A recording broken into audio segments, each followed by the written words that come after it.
আমাদের জন্য পরকালের মুক্তির ব্যবস্থা করে রেখেছেন। বলেন সুবহানাল্লাহ। যে ব্যক্তি সূরাতুল মুলক প্রতিদিন এশা নামাজের পর তেলাওয়াত করবে, ওই রাতে যদি ওই লোকটা মারা যায় শহীদের মর্যাদা লাভ করবে। আর যে ব্যক্তি সূরা মুলকের উপরে আমল করবে, সূরা মুলক তেলাওয়াত করবে, আল্লাহ তাআলার কাছে এই সূরাতুল মুলক উকিল হয়ে সুপারিশ করবে, জেরা করবে। সুবহানাল্লাহ। শুধু তাই নয়, মুনকার নাকিরের সওয়াল জবাব সূরা মুলক নিজেই দিবে। সুবহানাল্লাহ। সূরাতুল মুলক কোটা জগতের মালিককে আল্লাহ। তাবারাকাল্লাযী বিয়াদিহিল মুলকু ওয়া হুয়া আলা কুল্লি শাইইন কাদির। বরকতময় আল্লাহ, যিনি এই গোটা জগতের মালিক, যার হাতের মধ্যে হচ্ছে গোটা মুলক। সুবহানাল্লাহ। গোটা রাজত্ব, কি আকাশ, কি জমিন, কি জান্নাত, কি জাহান্নাম, কি লোক, কি কম, কি আরশে আযীম, যা কিছু আছে সব কিছুর মালিককে, সব কিছু তার হাতে পরিচালিত হচ্ছে। ইন্নাকা আলা কুল্লি শাইইন কাদির। নিশ্চয় আপনার আল্লাহ সকল বিষয়ের উপর ক্ষমতাবান। সুবহানাল্লাহ। তারপর আল্লাহ তাআলা বলেন, আল্লাযী খালাকাল মাউতা ওয়াল হায়াতা লিয়াবলুয়াকুম আইয়ুকুম আহসানু আমালা। যিনি সৃষ্টি করেছেন মৃত্যুকে এবং সৃষ্টি করেছেন হায়াতকে, মানে জীবনকে। আল্লাহ তাআলা আগে মৃত্যু সৃষ্টি করেছেন, তারপর হায়াতের কথা বলেছেন। তার মানে হচ্ছে দুনিয়ার জমিনে আমরা যতদিন কেন ওই মৃত্যু নামক জান তখনই আমাদের চলতেই হবে। হাতিয়ার মধ্যে আমাদের সকলের শুইতে হবে, অন্ধকার কবর নামক জায়গায় আমাদের সকলের চলে যেতে হবে। আলমে বারজাখের জিন্দেগি আপনার আমার সামনে, ঠিক কিনা বলে? আলমে বারজাখ হচ্ছে কবরের প্রথম জিন্দেগি। হযরত ওসমান রাদিয়াল্লাহু তাআলা যখন কোন কবরের কাছে দিয়ে যেতেন, এত বেশি কান্নাকাটি করতেন, সাহাবারা বলতো, ভাই ওসমান, বাবা ওসমান, আল্লাহ রাসূল যখন জান্নাত ও জাহান্নামের বয়ান করে তখন তো আপনি এত বেশি কান্নাকাটি করেন না, যখন আপনি কোনো কবরের কাছে দিয়ে যান তখন কেন এত বেশি কান্নাকাটি করেন? হযরত ওসমান রাদিয়াল্লাহু তাআলা বলতেন, ও আমার সাথীরা, আমি আমার হাবিবের কাছে শুনেছি আখিরাতের প্রথম মঞ্জিল হচ্ছে কবর। যে ব্যক্তি কবর থেকে রক্ষা পেয়ে গেল, বাকি সব গাড়িগুলো তার জন্য আসান হয়ে যাবে। আর যে ব্যক্তি কবরের ধরা খেয়ে যাবে, কবরের ধরা খাওয়ার সঙ্গে সঙ্গে বিদারে ফলসরাবে, প্রত্যেকটা গাড়ি তার জন্য কঠিন হয়ে যাবে। এই জন্য আল্লাহ রাব্বুল আলামিন আগে মৃত্যুর কথা বলছেন। মৃত্যুবরণ আমাদের সকলের করতে হবে।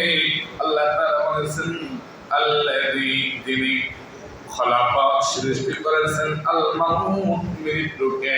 তারপর আল্লাহ বলেছেন ওয়াল হায়াতা, তিনি জীবনকে সৃষ্টি করেছেন কেন?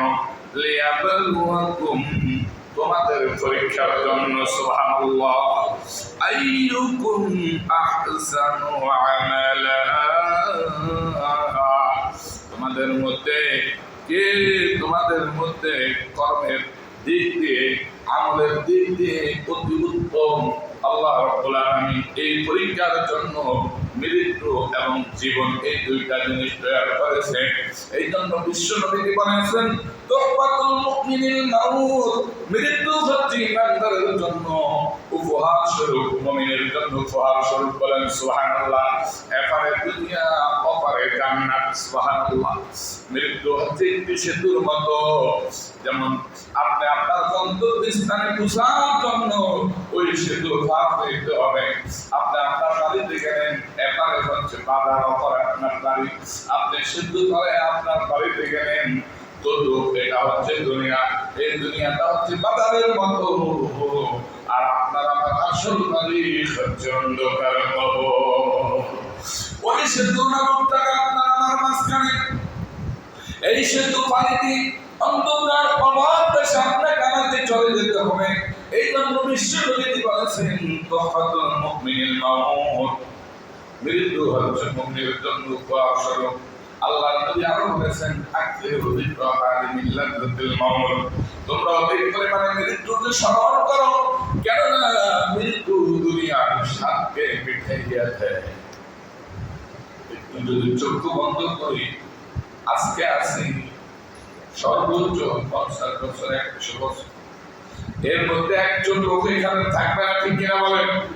সকলেই চলে যেতে হবে অন্ধকার কবরে। কিসের অহংকার, কিসের জ্ঞান, কিসের বাটপারি, কিসের চাঁদাবাজি, কিসের অহংকার, কিসের হিংসা, সব অন্তর থেকে ফালিয়ে দিতে হবে। আল্লাহর নবী বলেছেন ইয়াকুমুল হাসানাতু ইন্নাল হাসানা ইয়াকুলুল হাসানাত কামা তাকুলুন নারুল হাতাব। তোমরা হিংসা হইতে দূরে থাকো, কেননা হিংসা নেকিকে এমনিভাবে ধ্বংস করে যেমন আগুন শুকনা কাঠকে ধ্বংস করে। আল্লাহর নবী আরো বলেন লা ইয়াদখুলুল জান্নাতা কাফফাতুন, সকলকে পরোক্ষ নিন্দাকারী কো শিরক কালা জান্নাতে প্রবেশ করিবে না।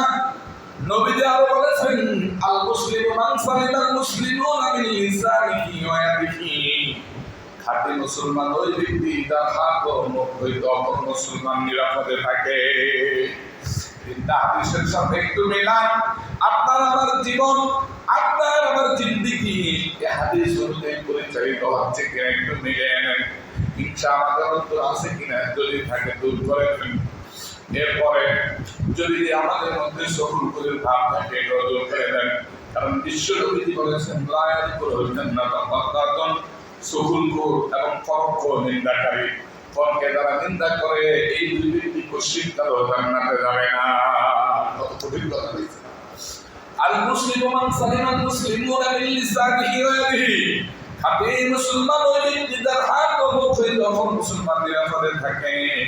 আপনার আমার হাত আর মুখ হইতে মুসলমান নিরাপদে আছে কিনা, আমার অন্য ভাই নিরাপদে আছে কিনা একটু বিবেক কাটিয়ে দেখেন। যদি থাকে তাহলে আপনার আমি খাঁটি মুসলমান দাবি করতে পারি। নবীজি আরো বলেছেন লা তাবাগু ওয়া লা তাহাসাদু ওয়া লা তাদাবারু ওয়া কুনু ইবাদাল্লাহি ইখওয়ানা, তোমরা পরস্পর হিংসা বিদ্বেষ ছাড়িয়ে দাও, তোমরা পরস্পর অহংকার ছেড়ে দাও, পরস্পর হিংসা বিদ্বেষ ছেড়ে দাও, অন্যের দুর্নীতি খোদাখুদি থেকে বিরত থাকো, অন্য সিদ্ধান্ত বসে তোমরা তালাশ করিও না, এগুলো সব ছেড়ে দাও। অপূর্ণ আল্লাহি ইখওয়ানা, আল্লাহর বান্দা তোমরা পরস্পর ভাই ভাই হয়ে যাও। সুবহানাল্লাহ। আল্লাহর বান্দা সকলেই একে অপরের ভাই ভাই। কেন তোমরা পিড়াপিড়ি করো, মারামারি করো, অহংকার করো? ওয়ামাল হায়াতুদ দুনিয়া ইল্লা মাতাউল গুরুর। সূরা আল-ইমরানের 110 নম্বর আয়াতের শেষ অংশের মধ্যে আল্লাহ রাব্বুল আলামিন বলে, বান্দারে দুনিয়াটা নতুন তামাশার দেখাচ্ছে আর কিছুই না। দুনিয়া দুনিয়া বলে যারাই পাগল হয়ে গেছে, এই দুনিয়ার জায়গায় রয়ে গেছে, ওই লোকগুলো অন্ধকার কবরে চলে গেছে। দুনিয়া কিন্তু কবরে যায় নাই, দুনিয়ার জায়গায়, ঠিক কিনা? আপনার আমার বাড়ি এটা ওই জায়গায় থাকবে, হতবাক ঘটনা সংস্কার হবে, জমিনটার সংস্কার হবে, কিন্তু 7 কবর জমি পর্যন্ত উল্টানোর ক্ষমতা কারো আছে কিনা? গাছগুলো কেটে নতুন গাছ লাগানো হবে, ওই বাড়ির জায়গায় থাকবে ঘরের জায়গায়, এইভাবে সম্পদের জায়গায় কিন্তু আপনার আমি অন্ধকার কবরে চলে যেতে হবে, ঠিক কিনা বলেন? এই জন্য আল্লাহ হাবিব বিশ্বনবী মুহাম্মদুর রাসূলুল্লাহ সাল্লাল্লাহু আলাইহি ওয়াসাল্লাম বলেছেন, যে ব্যক্তি দৈনিক 20 বার মৃত্যুকে স্মরণ করবে, ওই দিন যদি লোকটা মারা যায় শহীদের মর্যাদা লাভ করবে। সুবহানাল্লাহ। আল্লাহ কেন মৃত্যুর কথাই বলছে? আল্লাহ আগে মৃত্যু সৃষ্টি করেছেন, তারপর হায়াতকে সৃষ্টি করেছেন। কুল্লু নাফসিন যায়িকাতুল মাউত, মৃত্যুর কথা আল্লাহ তাআলা এই আয়াতে কারিমার মধ্যে দিয়ে 3 জায়গায় বলেছেন। কয় জায়গায়? শব্দ করে বলেছেন, কুল্লু নাফসিন যায়িকাতুল মাউত ওয়া ইন্নামা তুওয়াফাউনা উজুরাকুম ইয়াওমাল কিয়ামাহ ফামান যুহজিহা আনিন নারি ওয়া উদখিলাল জান্নাতা ফাকাদ ফাজ।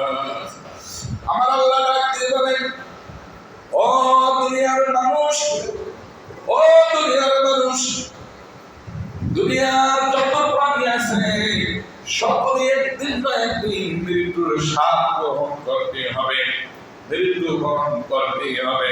ওয়া ইন্নামা তুওয়াফাউনা উজুরাকুম ইয়াওমাল কিয়ামাহ, কিয়ামতের দিন তুমি ভালো করেছো, মন্দ করেছো, যা কিছু করেছো, ন্যায় করেছো, বদ করেছো, এগুলো তোমার আমলনামা তোমার সামনে পেশ করা হবে।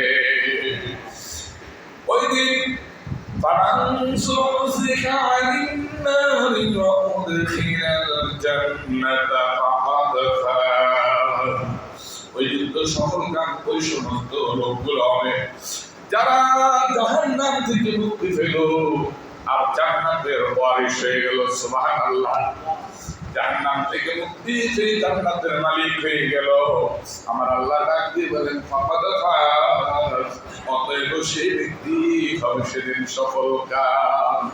ওয়ামাল হায়াতুদ দুনিয়া ইল্লা মাতাউল গুরুর, এই দুনিয়া কিছু তামাশার জায়গা ছাড়া কিছুই না।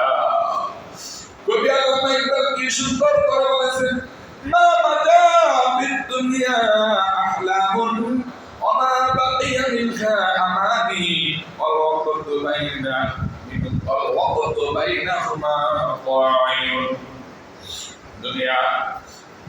দুনিয়ার দৃষ্টান্ত হচ্ছে এরকম, মা মাতাউদ দুনিয়া আহলামুন ওয়া মা বাকিয়া মিনহা আমানি ওয়াল ওয়াক্তু বাইনাহুমা কায়ুন।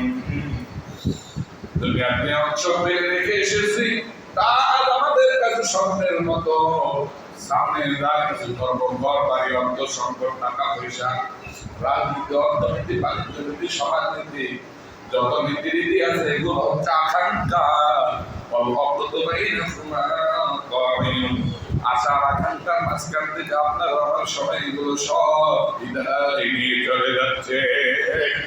বাবা ভাইয়েরা, বাবা দিদা, ফজরের থেকে আরম্ভ করে জুমা পর্যন্ত কতবার পরের দিকে তাকাচ্ছি, টাইম কত হয়েছে, জুমার টাইম কত হয়ে যাচ্ছে কিনা, কিন্তু জুমার টাইম হচ্ছে কিনা বারবার এই চিন্তা করি।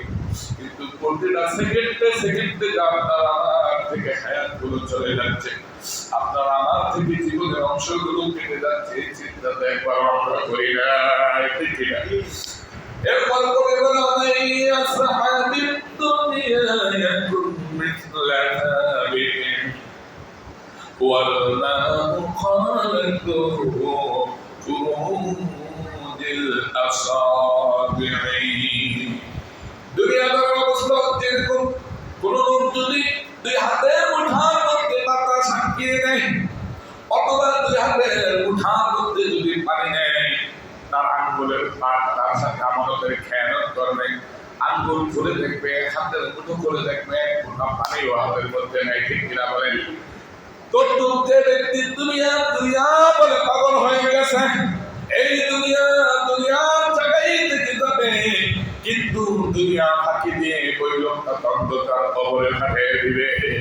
এই জন্য আল্লাহ রাব্বুল আলামিন সূরা মুনাফিকদের মধ্যে বলেছেন, وأنفقوا مما رزقناكم من قبل قبل أن يأتي أحدكم الموت فيقول رب لولا أخرتني إلى أجل قريب الله أكبر মৃত্যু আসার পূর্বে আমার দেওয়ার জীবকে আমার রাস্তায় বের করো যখন মালাকুল মউত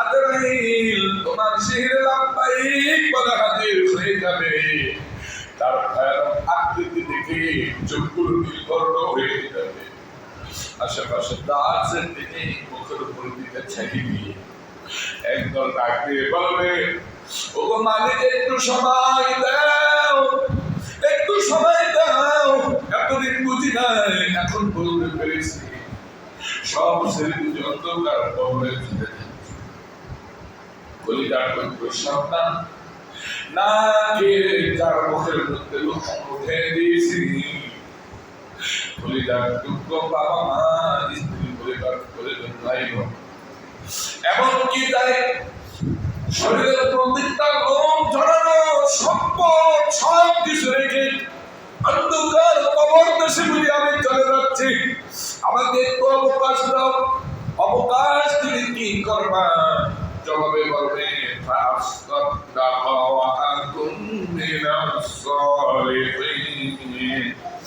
আমাকে যদি অবকাশ দাও হয় আমার অর্থ সম্পদ গুলো আমি আল্লাহর রাস্তায় দান করে আমি নেককারদের মধ্যে শামিল হয়ে যাব আমার আল্লাহ ডাক দিয়ে বলবে ওয়ালা ইউআখিরুল্লাহু নাফসান ইযা জাআ আজালুহা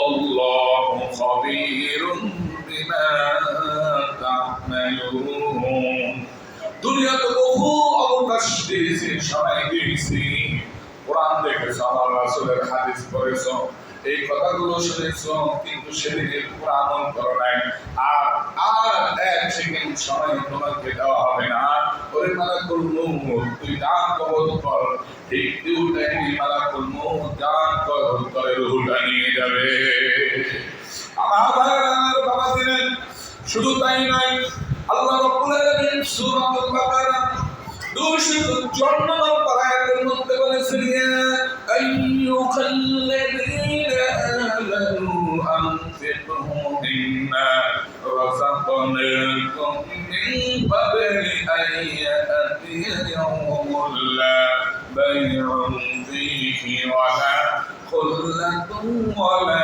শাফাআহ ওয়াল কাফিরুনা হুমুল যালিমুন আল্লাহু আকবার আল্লাহ রাব্বুল আলামিন বলেন হে বান্দাগণ আমার দেওয়ার দিক থেকে আমার রাস্তা ব্যয় করো ওই দিন আসার পূর্বে যেদিন কোন ক্রয় বিক্রয় চলবে না আইয়াতি ইয়াউমুল লা বাই'উন ফীহি ওয়ালা খুল্লাতুন ওয়ালা শাফাআহ যেদিন কোন ক্রয় বিক্রয় চলবে না বন্ধুত্ব থাকবে না আল্লাহু আকবার বন্ধুত্ব থাকবে না কোন সাফায়াতকারী থাকবে না আল্লাহু আকবার দুনিয়ার জমিনে বিপদে পড়লা পাইলে তা দৌড়ে গিয়ে দাঁড়ালো প্রশাসনের হাত থেকে ছিনে নিয়ে আসলো অথবা কোর্ট থেকে জামিন করে নিয়ে আসলো সুযোগ আছে কিন্তু যদি ঈমানবিহীন আমলবিহীন যদি কবরে দাও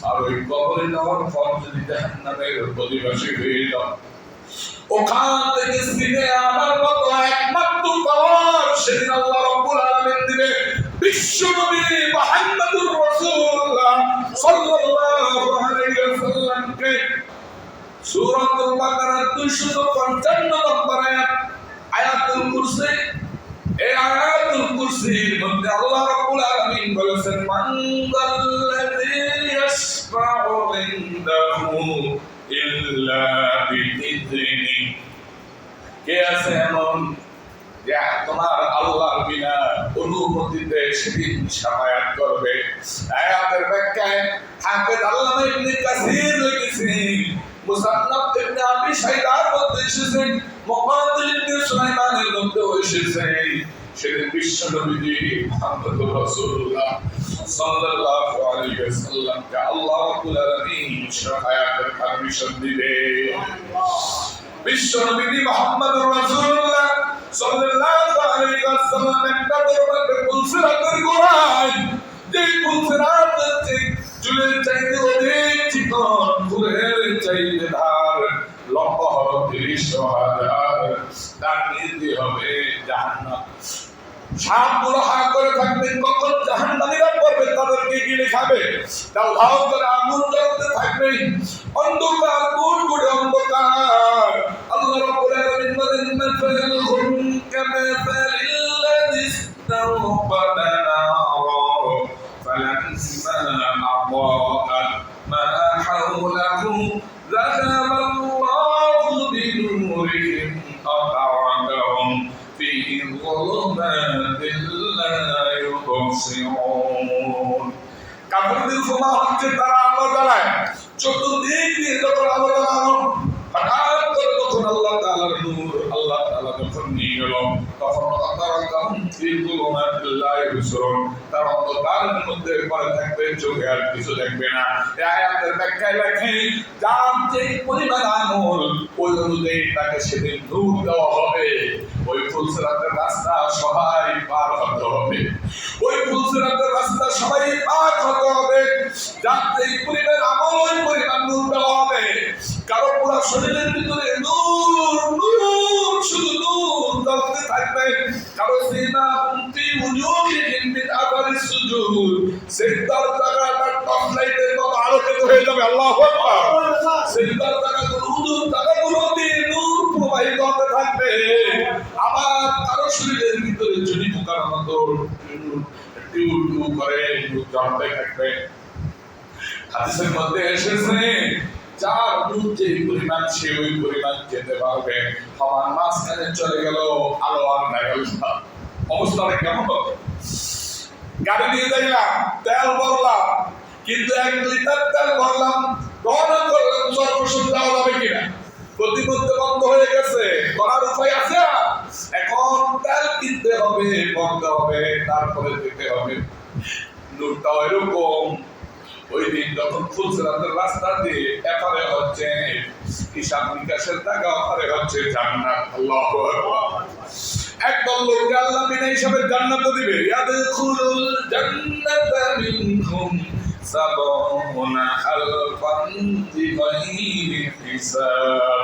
এই নবীর ৭০,০০০ উম্মতকে সেদিন আল্লাহ রাব্বুল আলামিন বিনা হিসাবে আদখালাহুল্লাহু বিল জান্নাহ, বিজলি আকারে ফুলসিরাতের রাস্তা পার করে জান্নাতে ঢুকায়া দিবে।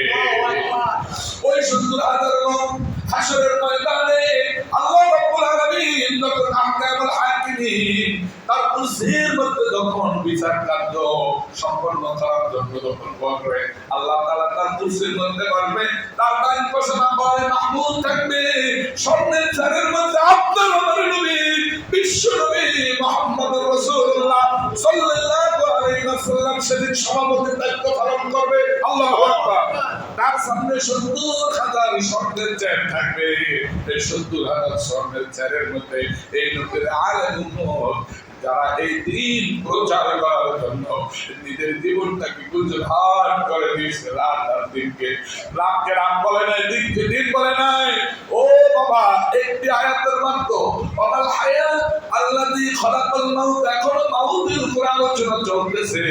এই আয়াতে কারিমার এই অংশের উপর যদি আমি একদিন নয় 2 দিন হয় 2, 4, 5 বছর যদি আলোচনা করি, আয়াতে কারিমার এই অংশের আলোচনা শেষ করা যাবে না।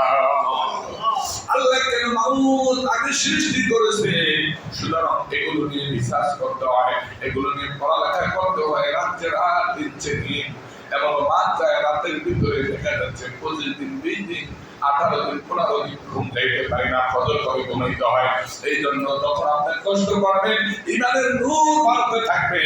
জাহান্নামের আলোচনা নিয়ে একটি কিতাব দেখেন, দেখবেন আপনার চোখ থেকে অটোমেটিকলি দরদর করে খানিকগুলো পড়তে থাকবে। আমার আল্লাহ ফেরেশতাদেরকে নিয়ে আরশে আজিমের ভিতরে ডাক দিয়ে বলবে, ফেরেশতা আমার বান্দা আমার ভয়ে, কবরের ভয়ে, জাহান্নামের ভয়ে চোখের পানি ছেড়ে দিয়েছে, নাকের ডগা আসার পূর্বে ওই চোখের পানি আমার আরশে আজিমের প্রতি গেলাস করে হেফাজতে রেখে দে। আল্লাহ রাব্বুল আলামিন জাহান্নামকে ডাক দিবে, ও আল্লাহ তাআলা ফেরেশতাদেরকে ডাক দিবে, আজকের এই দিন তো হিসাব নিকাশ শুরু হয়ে গেছে, যে জান্নাতি জান্নাতে চলে যাবে, যে জান্নাতি জান্নাতে চলে যাবে। সুতরাং জান্নাতকে সাধ্য জমিনের নিচ থেকে হেঁটে আমার আশাদের কাছে এনে দাঁড় করে দাও। জাহান্নামের 30,000 মাথা, প্রত্যেকটি মাথায় রয়েছে 30,000 করে মুখ। একটা মানুষের একটা মুখ, তাতে কেমন? যদি 2টা মুখ হয় আরো বেশি লাগে কিনা, 3টা মুখ হইলে আরো বেশি ঠিক কিনা, কিন্তু একটা মাথার মধ্যে যদি 30,000 মুখ হয়, ওইটা দেখলে মানুষের অবস্থা সেদিন কেমন হবে। এক একটা মুখের মধ্যে রয়েছে 2টি করে ঠোঁট, এক একটা ঠোঁটের দুটো লম্বা, সমগ্র দুনিয়ার মতো বিশাল। এক একটা মুখের মধ্যে রয়েছে 70,000 করে ভাব। এক একটা দাঁত হচ্ছে বহুত পাহাড়ের মতো বিশাল। এক একটা ঠোঁটের মধ্যে 70,000 আগুনের আগুনের জিঞ্জির লাগানো থাকবে। একটা জিঞ্জির পাবে 70,000 ফেরেশতা। দালাইলের নবুর মধ্যে মুহাম্মদ ইবনে সুলাইমানের মধ্যে এসেছে। ফেরেশতারা যখন ওই জাহান্নামকে টেনে তার শরীরের দিকে নিয়ে আসা হবে, জাহান্নাম দূর থেকে নাফরমানদেরকে দেখে এমন জোরে হুঙ্কার মারবে, হুঙ্কারের সাথে আল্লাহ রাব্বুল আলামিন আশাদিতা থরথর করে কাঁপতে আরম্ভ করে দিবে। জাহান্নামের ভীষণ কালো, 70,000 বছরের রাস্তা উঁচু কালো ধোঁয়া উঠতে থাকবে। জাহান্নামের মধ্য থেকে 70,000 ফেরেশতা বের হবে। প্রথমে তাদের চক্ষুগুলো অগ্নিকুণ্ডের মতো লাল, হাতের মধ্যে থাকবে আগুনের ডান্ডা, আগুনের জিঞ্জির, আগুনের কড়া। তারা জাহান্নামীদেরকে তালাশ করতে থাকবে। আবার 70,000 ফেরেশতা বের হবে। তাদের পুরো শরীরটা কাঁটাযুক্ত জাহান্নামীদেরকে দেখা মাত্রই বলবে, তুমি আমার ভাই, আমি তোমার ভাই। এই বলে যখন কাঁটা ধরবে, পুরো কাঁটাগুলো সব তার শরীরের মধ্যে ঢুকে যাবে। চিৎকার দিতে চাইবে, জিহ্বাটাকে টেনে আগুনের জিঞ্জির লাগাই দিবে। এরপর আল্লাহ বলবে, খুদু ফাকুলুহু সুম্মা জাহিমা সাল্লু সুম্মা ফি সিলসিলাতিন তারউহা 70 যিরাআন ফাসলুকু। 70 বার আগুনের জিঞ্জির দিয়ে আগুনের খাম্বার সাথে বেঁধে দেবে। চিৎকার দিতে না পারে, গলার মধ্যে বেরি লাগে। আল্লাহু আকবার। এমন বিভীষিকাময় অবস্থা থেকে আপনার আমার নবী বিশ্ব নবীজি মুহাম্মদুর রাসূলুল্লাহ সাল্লাল্লাহু আলাইহি ওয়াসাল্লাম একটা দুর্ভাবে বলছিলেন কোরআন, সেখান থেকে মিজান আল্লাহর কাছে, সেখান থেকে জাহান্নামের কুরাই, সেখান থেকে আরশাদের কাছে। আর দেশে আমাদের নিচে যাইয়া নবী আমার সিজদায় করে ডাকলেন, মালিক আজকের এই দিনে যে নবী জাহান্নাম লাফায়ে লাফায়ে আসতেছে, এই জাহান্নাম যদি আমার একটা উম্মত যদি খেয়ে দেয়, আমি কিন্তু তোমার জান্নাতে যাব না। আল্লাহু আকবার। এই হচ্ছে আপনার আমার নবী বিশ্ব নবী। জাহান্নামের এই হালত দেখে জিবরাইল, ইসরাফিল, মিকাইল, আজরাইল এমনকি আরো মহৎকারী ফেরেশতারা পর্যন্ত বেহুশ হয়ে যাবে। সকল নবী রাসূলেরা নাফসি নাফসি বলে চিৎকার মেরে কাঁদবে। আপনার আমার নবী পাগলের মতো দৌড়াইতে থাকবে। আমার আল্লাহ ডাক দিয়ে বলবে, হাবিব, দুনিয়াতে বহু কষ্ট করেছো, আয়াত রক্ত ধরেছো, উহুদ দন্তন মোবারক শহীদ করেছো। আখিরাতের জায়গা তোমার কষ্টের জায়গা না, এটা তোমার আরামের জায়গা। তুমি আর কাঁদতে হবে না। ফাসফা আলিমান শিতা, আজকে সাফায়াত করার অধিকার আমি আল্লাহ তোমাকে দিয়ে দিয়েছি। ওয়ালাল আখিরাতু খায়রুল লাকা মিনাল উলা। তাকে খুশি তাকে লইয়া আমার জান্নাতে প্রবেশ করো। আল্লাহু আকবার। মানযাল্লাযী ইয়াশফাউ ইনদাহু ইল্লা বিইযনি। কে আছে তোমার রবের অনুমতি ছাড়া সুপারিশ করবে? আয়াতের ব্যাখ্যায় লিখেছে, সেদিন আপনার আমার নবী বিশ্ব নবী এই উম্মতের জন্য সুপারিশ করবে। যতবার সুপারিশ করবে, অনুশাফাউন ততবার আল্লাহ রাব্বুল আলামিন বিশ্ব নবীর সুপারিশ কবুল করবে। আল্লাহু আকবার। চিন্তা করছে, সেই নদীর উপর প্রতি দৈনিক আর না হয় 10 বার দুরূদ পাঠ করবেন। রাজি আছেন কিনা? তিনি বলেছেন, যে ব্যক্তি আমার উপর একবার দুরূদ পাঠ করবে, আল্লাহ রাব্বুল আলামিন তার উপরে 10টি রহমত নাযিল করবে। সুবহানাল্লাহ। সেই হাদিস। এই জন্য গভীর রজনীতে উঠবেন, দিনের বেলা একা রুমটা আটকাবেন, নবীর দুরূদ পড়বেন, আর মদিনার দিকে লক্ষ্য করবেন। আল্লাহর নবীর সেই রওজার দিকে লক্ষ্য করে আপনি দুরূদ পড়তে থাকবেন, দুরূদ পড়তে থাকবেন, দুরূদ পড়তে থাকবেন। চোখ থেকে পানি ছেড়ে দিবেন। ওই মদিনার কামলিওয়ালা নবীর স্বপ্নের মাধ্যমে আত্মার সাথে দেখা করবেন ইনশাআল্লাহ। এমন বহুত নদীর আছে নবীকে নিয়ে আপনি বেশি বেশি দুরূদ পড়বেন, নবীজি জীবনী পড়বেন, চোখের পানি ছেড়ে কাঁদবেন, কারণ ওই হাসরের দিন বিশ্ব নবীর সাফায়াত ছাড়া একজনও জান্নাতে যেতে পারবে না। সুতরাং ওই সাফায়াতের আশা আমরা করি কিনা? এই জন্য যতদিন বেঁচে থাকবো নেতা আমাদেরকে বিশ্ব নবী মুহাম্মদুর রাসূলুল্লাহ সাল্লাল্লাহু আলাইহি ওয়াসাল্লাম। আল্লাহ তাআলা আমাকে সহ সকলকে আল্লাযী খালাকাল মাউত আয়াতে কারিমার এই অংশের উপর আমল করিয়া চলার তৌফিক দান করুন। ওয়াল হায়াতা লিয়াবলুয়াকুম আইয়ুকুম আহসানু আমালা। আগামী জুমায় হায়াত আর লিয়াবলুয়াকুম, কিভাবে আল্লাহ তাআলা আমাদেরকে পরীক্ষা করবে, উত্তম পরীক্ষা, এই বিষয়ের উপরে কোরআন ও সুন্নাহর আলোকে গঠনমূলক আলোচনা তুলে ধরবো ইনশাআল্লাহ। আল্লাহ তাআলা যদি দয়া ও ভিক্ষা দান করে সকলে একটু আগে আসার চেষ্টা করবেন। ওমা তাওফীক ইল্লা বিল্লাহ। আসসালামু আলাইকুম ওয়া রাহমাতুল্লাহি ওয়া বারাকাতুহু।